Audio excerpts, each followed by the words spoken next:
What's going on, YouTube? How you doing? How you doing? First and foremost, man, I hope everybody having a great day. I hope y'all have a great week. And I just want to thank everyone that supported my channel, man, that commented, that left me likes, that subscribed, that did everything they can to make sure that I'm building up my platform. And I thank y'all so much, and I humbly thank y'all so much. But before we get started, man, can we get that like and subscribe button for your boy? Can you please hit that like and subscribe button for your boy? Now, Jessie Jackson. Jessie Jackson has passed away at 84 years old, according to the news and according to his family, that he passed away last night. My condolences go out to his family. My condolences go out to the people that loved him. My condolences go out to anybody that appreciate the work that Jessie Jackson has done. Now, for me, I'm going to talk about the good, the bad, and the ugly of Jessie Jackson. It's going to be a lot of people this week that's going to tell a lot of truths about Jessie Jackson that I didn't even know. So that's why I can't wait to hear the takes of Jessie Jackson.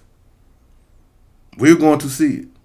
We're going to see it, but I'm going to give him his kudos for the good things he did, because I just don't want to drag him in my video, especially when a person is dead and gone. You know what I mean? So let me just do that. At least let me tell the good, then I'm going to talk about the bad and the ugly that we had to deal with messing with Jessie Jackson. Now, first and foremost,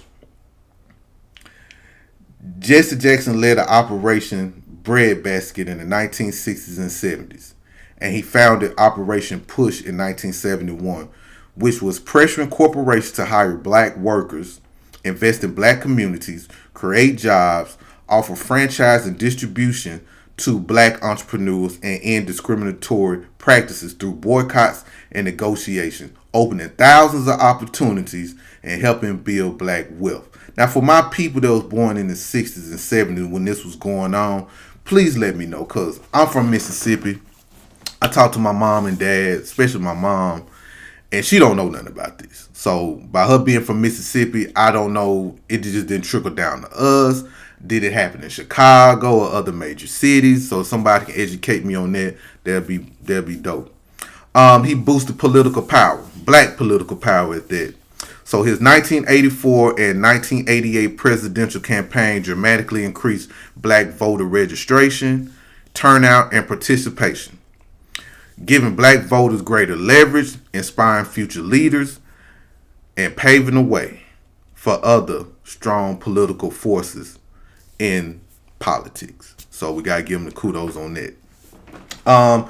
Education and youth motivation. Through Push, excel in related efforts that motivated inner city black youth to stay in school, pursue excellence, and build pride and self-esteem with messages like "I am somebody" and "keep hope alive." Okay. Corporate accountability and inclusion.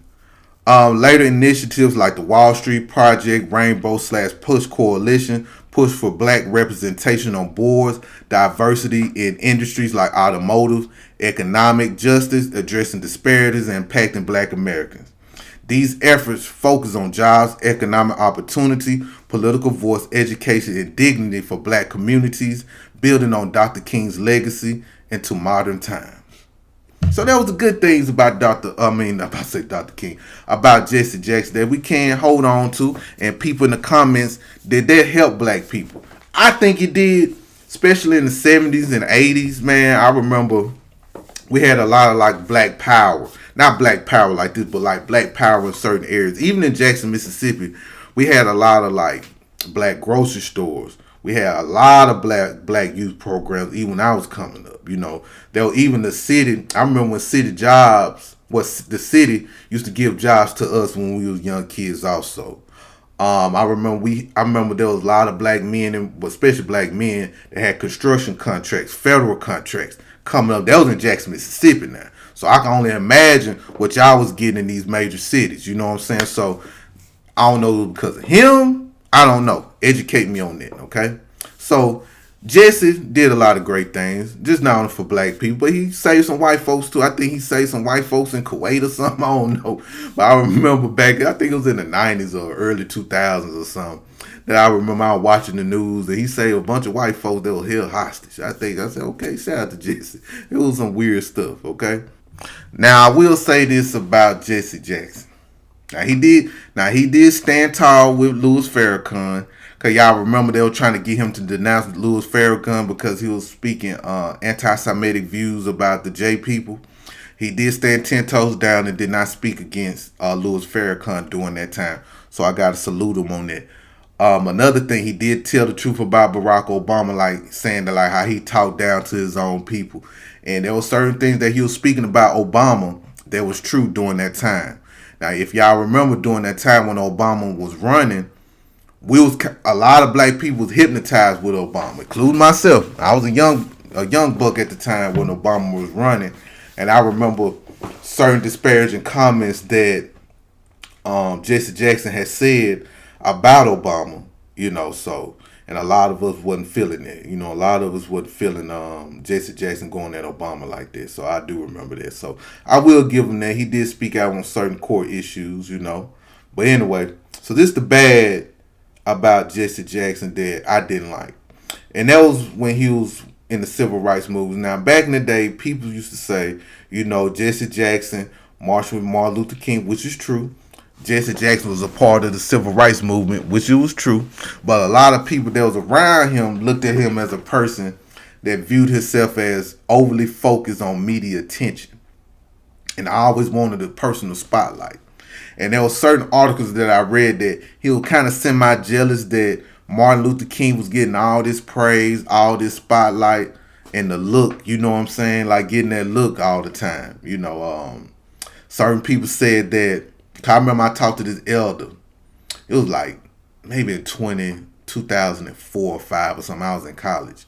And he was like, Jesse never really showed Martin love like that. He said even during that time, he could tell it was fake love that Jesse was showing Martin Luther King, Even when Martin Luther King got assassinated, I think Abernathy, I think that's his name, Abernathy was saying that, I want to say, and I might be saying this wrong, but y'all can correct me in the comments, but they were saying like how Jesse Jackson took off his shirt, rubbed his shirt on the ground where Martin Luther King blood was at. And he said they was all supposed to have a meeting on how they was going to handle things. But when they was supposed to speak with Jesse the next day, Jesse was already in Chicago with the media talking about how Martin Luther King was assassinated, how he was there with Martin at Martin's last breath and stuff like that. So that always let me know that Jesse Jackson was a weird dude. You know what I'm saying? Like he wasn't a dude that can be trusted. I said, now be cool. You're doing the same thing you promised me you'd never do. And I started crying, and then I heard Jesse Jackson say, he told me, Jesse, take our people onto the mountaintop. And that didn't bother me, even though I know Jesse got nowhere near him. And then Jesse said, I held his head in my hand while he died. And that didn't get to me. And then Jesse said, look at my shirt. And I looked around, sure enough, and Jesse Jackson's shirt was drenched in blood. And I realized the only way Jesse could have gotten that blood was stooped down on that floor at the Lorraine Motel and raked that blood off that floor and put that blood on him. And I went crazy. I really tried to kill Jesse. They grabbed us and all that, but that hurt me so bad. The other thing was, when Abernathy came back, says, no need of prayer, no need of cry, no need of nothing. He is gone. It's over with. He's gone to glory. And we called the meeting, the staff meeting, and Jesse claimed to have been ill. And Abernathy told him, Jesse, go ahead to the room and relax. Jesse had to have run like hell that room into that airport because he got out of Memphis to Chicago. All us feeling, everybody was still in the motel. Cut the televisions on the next morning. That was Jesse Jackson in Chicago with that same bloody shirt on, telling that same lie. I've never respected Jesse since that moment. Another thing that Jesse Jackson has done that was most definitely bad for the black community was when he was running for president and he endorsed us being called African American. I think that was the worst thing that he has ever done that has destroyed us for a long time. Now, I'm going to get to that towards the end because that's going to be the ugly of it. But I think that was the baddest thing ever because a lot of black people during the 80s did not want to accept African American. That was cool being called black. That was cool. Some of them was cool being called Negro, especially by me being from the South. I don't know about where you from, but there was a lot of elders that didn't even like black at the time. But they was cool with being called black because they accepted it. It was like, okay, cool. But when that African American thing came up, I think that turned a lot of people off. That turned a lot of people off, y'all. I promise. That's turned a lot of people off. And I think that's what really kind of hurt his legacy a little bit. Then you start to see younger activists start to come up under Jesse Jackson during the 90s and 2000s. And he just wasn't being really respected with the grassroots movement because now you got people start to look at Jesse Jackson as like an Al Sharpton, you know what I'm saying, a race hustler. You know, or a person now he's a Democrat. You get what I'm saying? Like anytime the Democrats tell him to do something, tell him to jump, Jesse Jackson will jump. You get what I'm saying? Just like all these other black male figures that we see on TV that stomp down Democrats. And I think that's one of the things, man, one of the bad things. There's more bad things about Jesse Jackson. I just don't want to elaborate too much on the bad too much. You know what I'm saying? Oh, boot-licking, buck-dancing, scratching, shuffling, messy Jesse Jackson. Keep.